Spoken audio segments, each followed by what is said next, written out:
A teda poďme už rovno k veci, takže povedzme najprv o tom, teda, že tí, ktorí majú tie lokálne zdroje tepla a investovali do tých, povedzme, teplných čerpadiel, alebo teda do svojich, to je jedno ako formou lokálnych zdrojov tepla, tak v podstate tí na to doplácajú.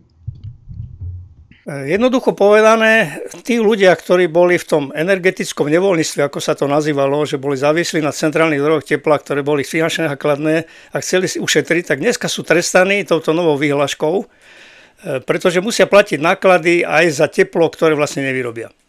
A to je vlastne v rozpor tejto celej výhlášky 503 so zákonom 657 a so smernicou Európskej únie, ktorá má znížiť energetickú efektívnosť, energetické náklady a naopak ich zvyšuje.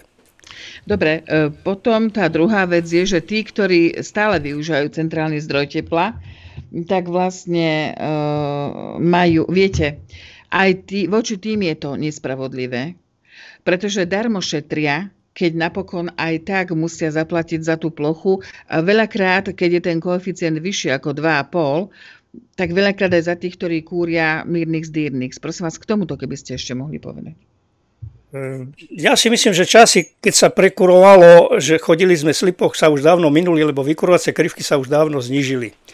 Dá sa niečo šetriť, ale máme preukázané na základe praktických výsledkov porovnanie bytoviek, ktoré išli podľa výpočtu, podľa koeficientov a podľa plochy a neinvestovali do týchto pomerových rozdeľovačov, v porovnaní s tými bytovkami, ktoré mali tieto merače, ktoré sú už finančne tak nákladné, že to ide do tisícov eur, že jednoducho tí ľudia, ktorí išli podľa plochy, podľa koeficientov, mali nižšie náklady za energie v globále a ušetrili všetci nájomníci, ktorí vlastne boli vlastníkmi bytov. Dobre, povieme to, že je to výhodnejšie na plochu, a najprv prosím vás mi odpovedzte na to, alebo teda skonštatujte to, ako sme sa bavili, že vlastne tí, ktorí teda majú merače, lebo mnohí si mysleli, že to musí byť, napríklad u nás v paneláku máme všetci merače, hej, a zaplatili mnohí, napríklad aj ja som zaplatila viac ako obvykle, hoci som nekúrila celý rok. Hej. Čiže povedzme ešte aj takíto ľudia, aby pochopili, že vlastne tie merače nemajú význam pretože my sa v podstate teraz vraciame k tomu, čo tu už bolo, čiže aby hlavný koeficient bol výpočet podľa plochy. Hej, lebo predošlá výhláška jednoznačne preukázala, že ak sa dá sa veľká položka podľa meračov, tak vznikajú strašné rozdiely v tých nákladoch a preto to teraz dali striktne na 2,5 krát. Hej. Čím vlastne sa ten koeficient prospech plochy posunie a vy nebudete mať napríklad tých 60, ako oni doporučujú, ale až 80 a možno aj viac. Hej, čiže tu vlastne je sporné a inštalovať tieto merače, lebo hovorím, to už sú také náklady, ktoré jednoznačne zaťažia všetkých vlastníkov, hej, lebo to sú tisíce eur. Tie prvé merače, tie stáli pár eur, to bolo lacné, to boli tie kapilárové, tam neboli žiadne ďalkové odpočty. Hej. Tam to bolo zanedbateľné, hej, ale už dneska jednoducho to nemá efektívne žiadne. Preto sa to ani v Rakúsku, ani vo Fínsku, ani v normálnych štátoch to takto nefunguje. Pán Bednár, takže v podstate vysvetlíme tým ľuďom, ktorí majú merače a nekúrili a platili viac, prečo vlastne platili. Ja viem, že vás motám, ale snažím sa, aby to bolo pre toho diváka čo najzrozumiteľnejšie. Prečo vlastne títo ľudia, ktorí nekúrili, šetrili, majú merače, prečo platia viac ako tí, ktorí síce majú merače, ale kúrili a nedávali si na to pozor, aby šetrili. Tak to je vlastne efekt tejto výhlášky, hej, ale ten istý efekt by bol, keby sme išli podľa plochy, ale bolo by to lacnejšie. Hej.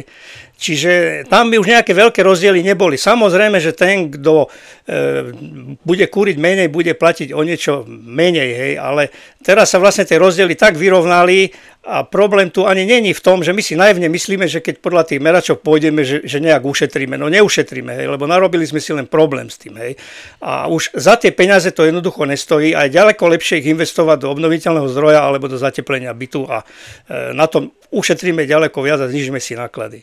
Čiže dobre, to je také zavázanie s tým prepočtom. Dobre, a teraz si povedzme, pokiaľ ide o tie merače, môžu si ľudia dovoliť nemať merače alebo dať si ich odinštalovať? Nie, že môžu, oni si to už aj dovolili. Ja som sa tu bavil s viacerými spoločenstvami vlastníkov bytov, ktorí majú samostatné spoločenstvo. Oni to jednoducho nemajú, hej, pretože tie náklady im za to nestoja, oni majú zateplenú bytovku, majú svoju kotolňu a nemajú problém s tým rozúčtovaním. Ani tí, čo kúria, aj tí, čo nekúria. Hej.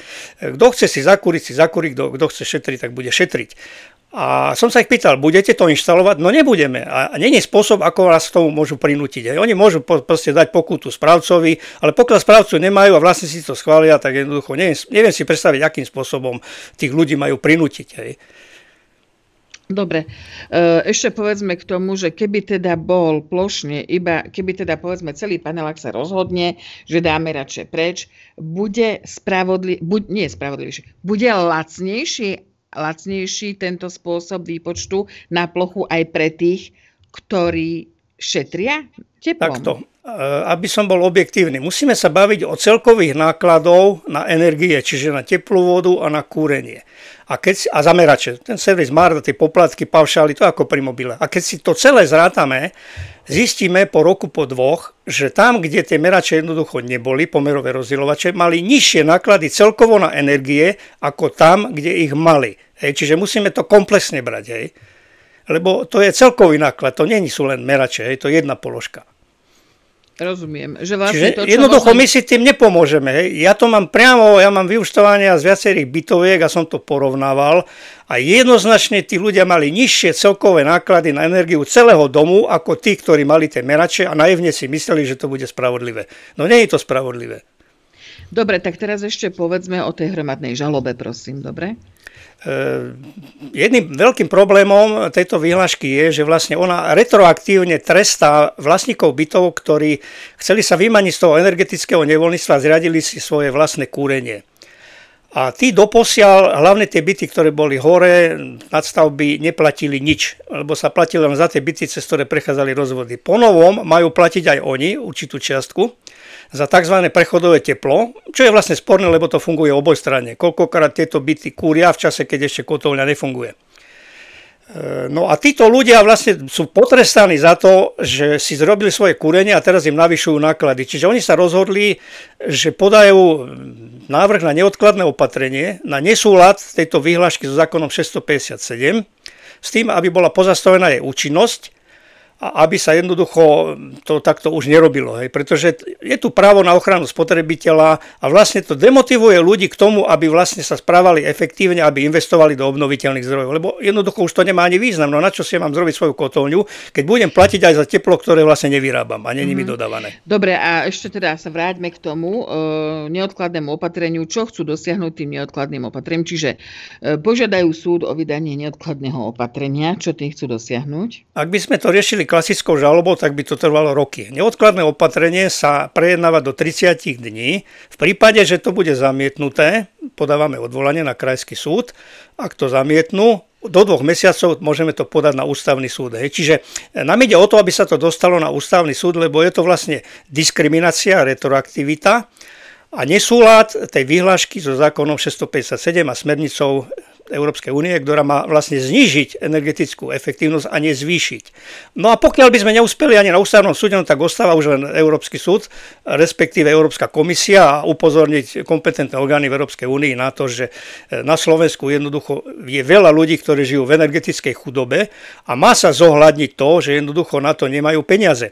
Ináč to pripúšťa aj naša legislatíva v paragrafe 18 zákona 657, kde sa uvádza, že pokiaľ je tá investícia veľmi nákladná, tak dá sa využiť aj alternatíva. Aká to už neviem, ale je to také všeobecné a vlastne na tom základe môžeme to právne riešiť aj týmto spôsobom. Pán Bednár, prosím vás, a to neodkladné opatrenie sa bude týkať čoho? V čom má súd vo veci, akej má súd vydať to neodkladné opatrenie? Aby súd aby pozastavil účinnosť, my budeme žalovať ministerstvo hospodárstva, keďže ono vlastne podalo túto vyhlášku a budeme žiadať, aby súd rozhodol o pozastavení účinnosti vyhlášky 503. Vo vzťahu k tým ľuďom, ktorí sa odpojili od toho kúrenia a zároveň aj k tej povinnosti inštalácie tých finančne nákladných pomerových rozdielovačov tepla. Nebavíme sa o vodomeroch. Hej.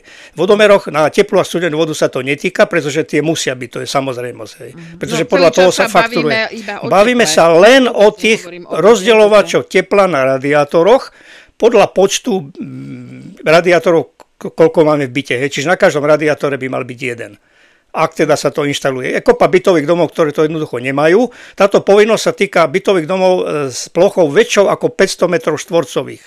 Hej. No a to je vlastne to, že u nás to riešime tak pobolševicky, na rozdiel od napríklad Rakúska, kde je to dobrovoľné a tam je dokonca podmienka, že musí vlastník preukázať 10% úsporu, ak chce takéto pomerové rozdielovače inštalovať. Dobre, čiže majú to veľmi rozumné. Výhľašky, rozumiem, o to ide v tom neodkladnom. Dobre, pán Bednár, veľmi pekne vám ďakujem. A ja ďakujem, prajem pekný deň, do počutia. Majte sa, do počutia.